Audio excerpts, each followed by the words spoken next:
Hello, hello, hello. Welcome to the second episode of IPL Retention Strategy. And today we have the Orange Army. And from the Orange Army, we have Varun with us, the face of the Orange Army fans, the one who starts banter with the RCB fans. So, Varun, welcome to this show. Thank you. Hi. It's glad to be back, especially just being with you after a meeting. It's been a long time. It's good to see Yes, this again. So pretty yes. happy. Now let's brainstorm about the SRH, their retention strategy, their budgets, and let's take some strategic calls from the fans' perspective that which players they should retain, which players they should release, and let's see some of the out of the box thinking from your side that which players should come to SRH. So without any further delay, let's do a quick recap of their 2023 IPL performance. First, let's move on to their batters. But before moving on to their batters, let me ask you a quick question. So, how Yeah. happy were you with Aiden Markram's captaincy in the last season? Not really happy. I think for the first few games that he was in, he wasn't really getting his bowling picks right. I mean, if you compare what Kane Williamson did in 2022 of how he used his bowlers, and when we're talking about bowlers, especially I'm talking about Umran Malik. He's been named as one of the bigger X factors for this team, one of the more younger players to go ahead for future talent for this team. And Markham wasn't able to utilize him right as how Kane Williamson did. He wasn't getting his fielding placements right, as far as I remember. Adam Markram, I think it's still his first season. It's been a long time since he was captaining a side. SCC, okay, forget that. He was in his home conditions. But coming to India, you need to have a sense of idea of how the domestic players are, how they're gonna do, what are the pitch conditions, right? So I think Markram and Brian Lara, they weren't clear of that. We were, chopping the team, changing too many players coming in and out. Our team sheets as well, we were getting the wrong lineups. So it was a mess of a season in total. So, as a fan, do you see Aiden Markram continuing in this season, or do you want that flexibility in the overseas? So you would prefer an Indian captain leading the franchise? I'd always prefer an Indian captain leading. I think, as I said in those points, they should know about how the pitches are and how the domestic Yes. players are. Adam Markham, he doesn't really have that knowledge just yet. So what I'm hearing is now Daniel Vettori is on the hunt for domestic players. So if we can share that insight with our captain right now, Aiden Markham, would be nice. Um, Otherwise, I still think Aiden Markham is going to be the captain because we don't have that Indian captaincy experience. Because if we do give Bhuvi, I don't think he's going to last very long. Because I'm hearing mega auction is just in 1 year, and keeping your captain for another 1 year, like you had Warner for 2021, Kane for 2022, Martin for 2023, and if you want to change another captain, it's not going to be the right way to go. So I think Martin's still going to stay. Yeah. So just continuing the discussion on Aiden Markram, do you think that captaincy has affected his batting performance in the last season? Because on the screen, if you see the numbers, Yeah. so usually we don't expect this kind of strike rate and this kind of average Mm. from Aiden Markram in T20 games. So do you think he was kind of a big let off for SRH with the bat also? I mean, just looking at the stats here, right? Just 248 runs. Look at the strike rate and average. If you compare with that to the 2022 season, he was nothing this time around. I don't think it's just the captaincy. I think when you're playing in home conditions, you always ask for the pitch curators to make the pitches according to how your team would like it to be. And it wasn't possible this time around. And a main example is the DC game. It was very slow pace, very boring, right? And just see that it was not a bowler's pitch, not a batter's pitch. It was very confusing to assess the pitch first for both the captains. DC won that game, but Markham or any other player, the coaches couldn't read the pitch. So that's where the problem led, I felt. I think not just the captaincy, but the pitches were the problem this time around. If he performs in the home conditions well, because that's where they practice the most, I think he'll still gain the confidence to perform in other pitches. Now, if you see the Kolkata pitch, he scored a very quick 550. I think it was in 25 balls. It's all depending on the pitch again. And look at the Hyderabad pitch. I don't think it ever suited the Orange Army side. Yeah. So if you look at the numbers of most of the batters last season, so batting was a big letdown. The collective effort was not there. There was only Henrik Klassen who was shining, and then Abhishek Sharma in bits and pieces, and Abdul Samad in some of the cameos. So do you Yeah. think the management will make a lot of changes this time? Or as a fan, what do you think will happen versus what should happen? I think since it's a mini auction gonna be coming up, you're not gonna see a lot of players gonna get released this time around. Of course, we had to release like 12 or 13 last time around, but Vettori has some IPL sense. He has this knowledge of how the Indian players and Indian conditions are gonna be. So I don't think we're gonna release that many. If we are, we're gonna release most of our overseas contingency, which hasn't really gotten many chances. Other than that, I think many people are saying we should release Mayank Agarwal, Tripathi, Washington Sundar, but it's controversial. Again, Tripathi, I think he's one of the more experienced middle order batsmen in the IPL as of now. Aggressive, okay, he's had an off season, but players do have those off seasons, and I still trust him. Mayank Agarwal, his strike rate, I think his power hitting was an issue. For his price point, I don't think he's really worth it. And Washington Sundar, that man is a glass piece. I don't know what the hell's happening to him. He's now bowling right. Even in China in those Asian games, he's still going for more than 10, 11 runs in the economy section. So Washington Sundar, I rate Sanjay Yadav just a bit more higher than Washington Yes. Sundar. I like Sanjay Yadav just a bit more because he has those domestic stats to prove himself as well. He was with the SunRisers in 2020, if you remember. We didn't really Yes. give him Yes. chances, but I think if he does come back into the side, Vettori should just give him a single chance. I think he's a player to look out for in the auction for me. Right, right. So the player to look out for is Sanjay Yadav from Varun's side. But now let's look at some of the positives that SRH found in the last season. One is Vivrant Sharma and another one is Yeah. Anmolpreet Singh, the two of their stars in the batting lineup. Do you think that these two guys will get more chances this season if they let go of either Tripathi or Mayank Agrawal? Of course. I think Anmol Preet Singh might just get many more chances because if you see for Punjab, he's playing at the slots, not at opening, but he's playing at 4, 5, or Yes, 6, right? And I think we have that number 5 or 6 slot missing because we keep mixing and changing all the time between Klassen, Brook, Markham. So I think maybe Anmol Preet Singh can come in. Of course, maybe he not be that much experienced in IPL, but when you're seeing his stats for domestic and especially when you're playing on Indian pitches, I think Anmol Preet Singh, he might just be a talent to look out for playing in number 6 because he does have that aggressive hitting game. As far as I'm watching this tournament happening in the domestic circuit, Anmol Preet Singh looks like a good investment to back. Vibran Sharma, we've just given him one game, but he did prove that he does have the ability to score those runs. If he can contribute with the ball as well, I don't think we've given him enough chances with the ball, but he can certainly give his contribution with the ball, wrist spin. So I think that's what we missed. We didn't have a lot of spin options. We had to go yes. with need a marker with Washington Sundar wasn't available, and he was I think gone midway. Right. So if you do have those extra spin options, it's gonna be great. And I think Vibran Sharma, he's one player to look out for in this team going into the future years.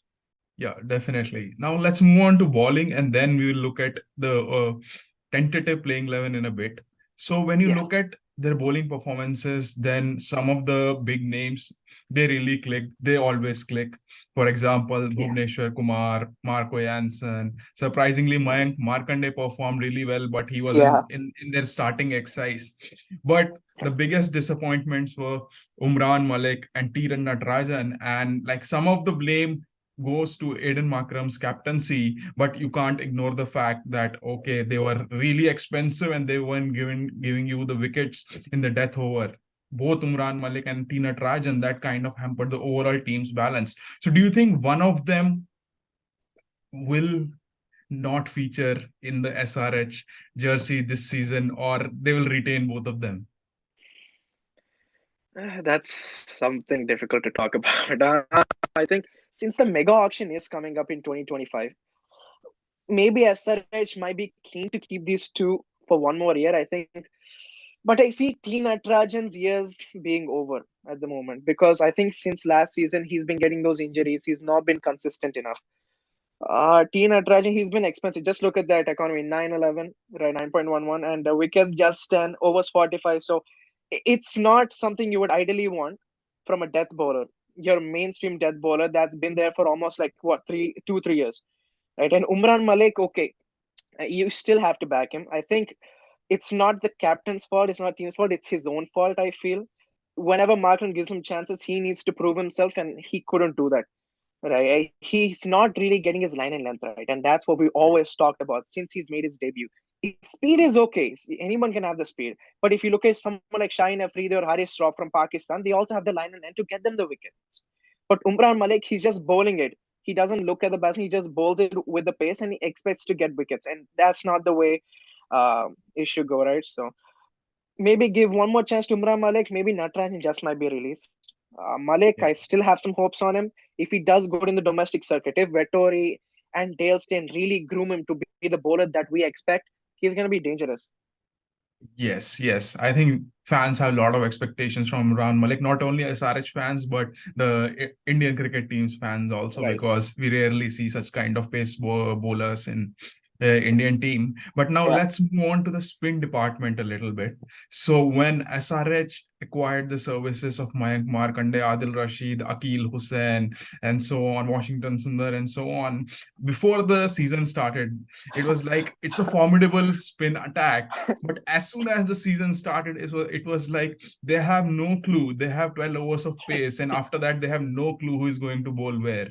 So, what do you think happened? And do you think like they had no clue how to utilize Washington Sundar because they had good swing bowlers in Bhuvi, Fazal Faruqi, Marco Jansen. And if Sundar doesn't bowl with the new ball, then he has no utility in the Yeah. middle overs. First of all, talking about Mayank Markande, he was good in the initial stages when he first came in, especially the Punjab game. He took his 4 wickets in the first game. That was spectacular to see. But as the games went on, I think the batsmen and the teams really read him because his main weapon is the googly, and that's what he always Yes. bowls. Especially when you see the Rajasthan game, he went for I think 56 runs. The way Sanju Samson was smacking him, I could tell. Okay, now this guy's getting predictable. Okay, I think it's time up. Maybe you can switch it. But again, Markande is a good talent. Can't deny that. But he really needs to get more variations. Just like Malik, he doesn't have the line and length. Markande, he doesn't have any other variations other than the googly. He's just like Ravi Bishnoi light version, but Markande, he really needs to improve on that part. Going on to Washington Sundar, I think if he does bowl in the power play, we do get the success. When Kane Williamson used him in the power play, since the CSK game, I remember he took the wicket of Robin Uthappa, and I think since then Kane Williamson found a way to use Marco Jansen in the power play overs and get Marco Jansen, Bhuvneshwar Kumar back in the death for their allotted overs. So Washington Sundar had a great role in Yes. 2022. Coming to 2023, now this is Adam Markram's fault. He didn't utilize him right. And again, Washington Sundar, he's getting injuries. He's not in the greatest of form. And again, he's not getting his line and length right. He's just giving boundaries, boundary after boundary. And that's what he really needs to improve on. As I said, Sanjay Yadav, I do rate him more higher than Washington Sundar. Yeah, now let's move on to the mystery guy, Karthik Tyagi. When like he was doing really good when he was with Rajasthan Royals, and then Yes. suddenly SRH got him, and we thought, okay, now Bhuvneshwar Kumar, T. Natarajan, Karthik Tyagi is a really good lineup. But then suddenly Umran Malik emerged, and Karthik Tyagi didn't get any chances. Yeah. But do you think this is the time that okay, SRH should say, okay, now we'll save 4 crores and one spot, and we'll let go of Karthik Tyagi? Probably a trade with Rajasthan Royals. So if that happens in a hypothetical situation, if you are offering Karthik Tyagi to Rajasthan Royals, what will you get, or what will you ask Rajasthan Royals? I think we have the power play bowlers that we need. We have Marco Jansen. If we release Fazal Haq Farooqi, okay. But if we do keep him, we have Fazal Haq. We have Bhuvneshwar Kumar. So I don't think power play is the biggest concern. But again, we talked about Natarajan. We have the problem in the depth. So Karthik Tyagi. I think maybe Kuldeep Sen. I think Karthik Tyagi with Kuldeep Sen. I think that's the only option I can think of from my mind if it's the RR side. Karthik Tyagi for Kuldeep Sen. But I think Mumbai Indians has been begging for this player since last year. So I think Karthik Tyagi to Mumbai Indians might just happen. That's what I'm thinking, at least. Okay, so what are you planning to get in the return?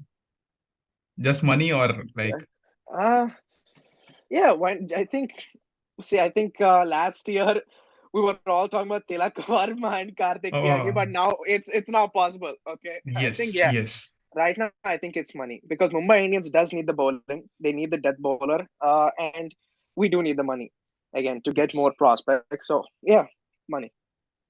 yes. Okay. So we got two big names from Varun so far. One is Sanjay Yadav for Washington Sundar, and another one is Kuldeep Sen if they let go of Kartik Tyagi. So or Tilak Varma, or Tilak Varma. yeah, okay. Let's see if that happens. So now try to look at the tentative playing 11 and then we'll move on to the strategic decision depending on the budgets and everything. So last season, this is what they were using. The Mayank Agrawal, and then at the end they went to Vivrant Sharma. And then the overseas slot, initially they started with Harry Brook, but then they went to Glenn Phillips and shifted the overall batting order, shuffled everything a little bit. Then they had Rahul Tripathi for 8 to 9 games, and then they brought in Anmol Preet Singh. Then Right. Makram, Klassen were playing all the games. Then Abhishek Sharma, Abdul Samad, the impact sub and everything. Then Washington Sundar and the replacement Mayank Dagar. And then they were able to play only one of the fast bowlers, but then there were cases when they dropped both Brook and Phillips, and then they had to play both Jansen and Faruqi together because Umran Malik and Natarajan weren't performing that well. Yeah. So there were a lot of issues. But do you think what is the main concern in this lineup that you would want to fill in this particular auction? Which slots? Uh, so for me, I think it's the opening slot that we have to fill. I think if we do get a good prospect, okay. Or else we do have Anmol Preet Singh. Of course, I said maybe 4 to 6, but he is one who can bat at opening. Or Vivrant Sharma. We've seen him at opening for SRH for the one game. So I think maybe continue with Vivrant Sharma. Or we have Abhishek Sharma as well. But I think the main concern is the finishing role because Abdul Samad, he's a very hit and miss player. Okay, we finished against the Rajasthan game, but that was pure luck. Even he knows it was Yes. pure luck. He said it himself. So Yes. we really do need that good, powerful finisher that we've been missing for almost, I think, since this team has debuted.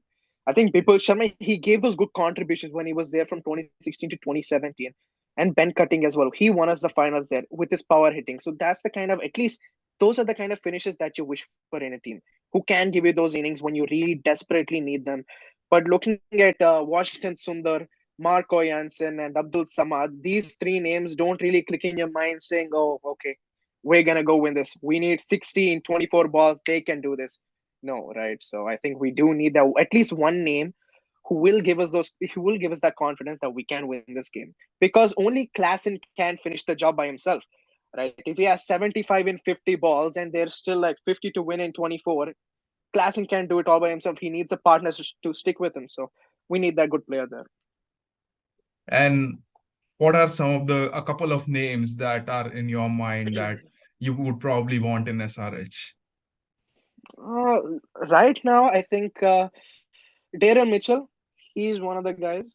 I think he's been in the form of his life for New Zealand, and especially in India as well. He has some tremendous stats. Okay, he might have not played for RR that well, but RR hasn't given him many chances. But New Zealand, just looking at how the World Cup is going, how the T20 games he's playing is, I think Darren Mitchell can be a good slot to fill in.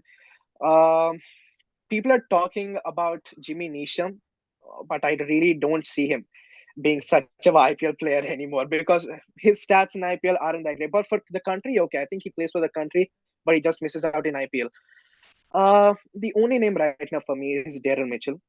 Of course, it's not such a big name, but he does give you that Yes. performances when you really need them. And he does give you that sixth bowling option that SRH have been missing. Okay. So you are not fancying Rachin Ravindra? Rachin Ravindra, I think he plays from anywhere from 1 to 4. I wouldn't put him so low down in the order because he works best when he gives runs straight on. I think he plays the swing very well. I think he assesses the pitch very well. When he comes at the end, he doesn't have much time to settle down and he doesn't have much time to showcase his skills of who he actually is. So I think he really belongs in the top 4. Okay, so let's see if SRH goes for Daryl Mitchell or not.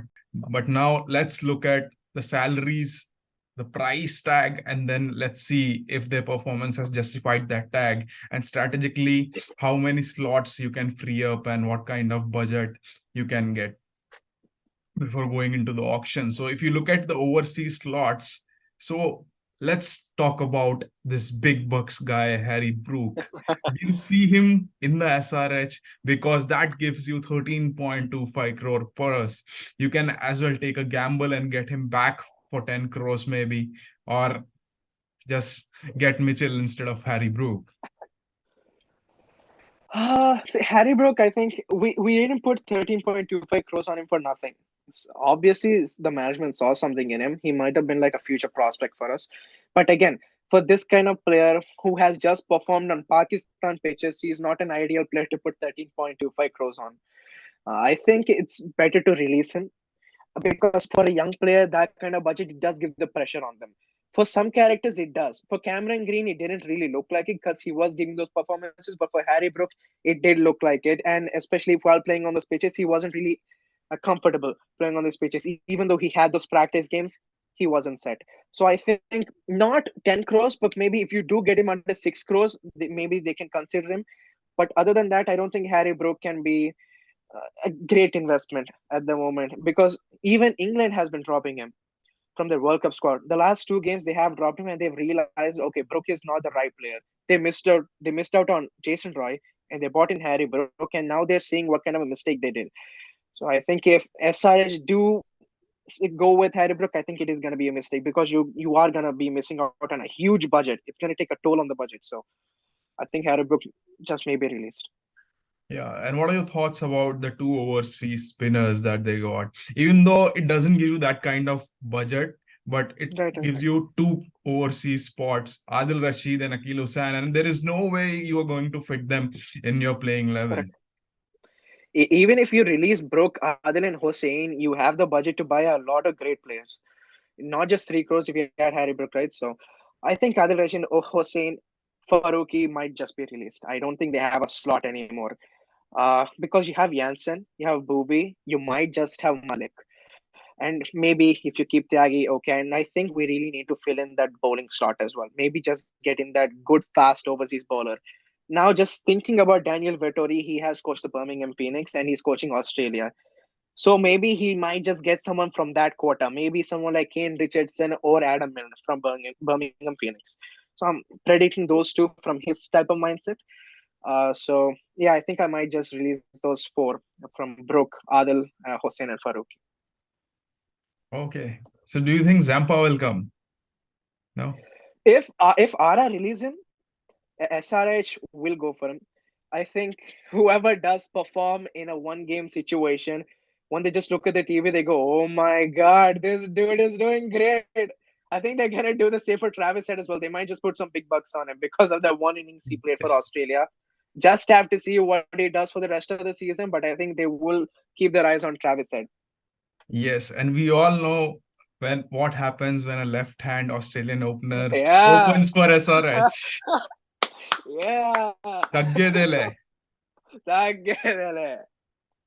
So let's move on to the Indian players. The top three Yeah, guys, Washington Sundar, Rahul Tripathi, Mayank Agrawal, that's almost 26 crores there. And yeah. then they haven't performed really well. So at least two of these guys need to go if they are planning to save Brook, or maybe all three of them if they are planning to save Brook. Uh, I think, as I said before, I think Sundar needs to be released. I think we have tried him for a couple of years, but he hasn't been giving us those results.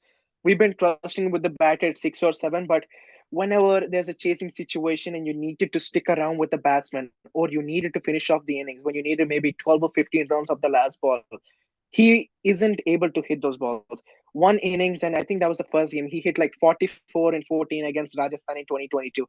Other than that, there's nothing, there's no real capability that Sundar provided for the SRH side. Even with the bowling, he's been going expensive. He only in the power play, he took like 1 or 2 wickets, and going into the middle overs, he went really expensive there. 2023, he was an utter disaster. So I think Yes. it's time to release Washington Sundar because it does give you 8.75 crores and it does give you that very, very valuable spot of 6 and 7 where you really need that good finisher, as I said. And I think another player that just might be released is Mayank Agarwal. Mayank Agarwal has said himself, when he had more of a personality, when he had a bigger of a body, he hits very hard. He used to hit the ball very high. He used to have the power game. But now he just doesn't. He's been working out and he himself knows he doesn't have the confidence in himself and he can't hit those big shots. Right. And I think he's a player more on the offside than on the leg side. And I think he really needs to improve on that aspect as well. He's just one dimensional player as far as I know. So I think Mayank Agarwal and Washington Sundar just might be tempted. Maybe the management might be tempted to just release them this time around. Okay. So now let me ask you a hypothetical question. If instead of just releasing Mayank Agrawal, do you think Mhm. there would be a very strategic decision to offer Mayank Agrawal to one of the franchisees and try to get something in return? If that's the case, which franchisee would you like to offer Mayank Agrawal and what would you like to get in return? Mayank Agarwal, yeah, it can be a good trade. I expect a Karthik Tyagi, but Mayank Agarwal, I think if you had to try Mayank Agarwal to any team, I'd go with Delhi Capitals for Prithvi Shaw. Prithvi Shaw, Delhi hasn't been using him in the most wisest way. I think this year, I think they didn't even use him properly. So I think maybe Mayank Agarwal for Prithvi Shaw, if DC do consider it happening, I'd go for that option. I think that makes perfect sense. And it will be a win-win situation for both the Right. franchisees as well as the players, not just the franchisees. So, okay. So now, apart from these just 2 or 3 slots that we have discussed, do you think any other player or Indian player that the franchisee can release just to free up some of the slots and see if there is some untapped talent there that they can acquire?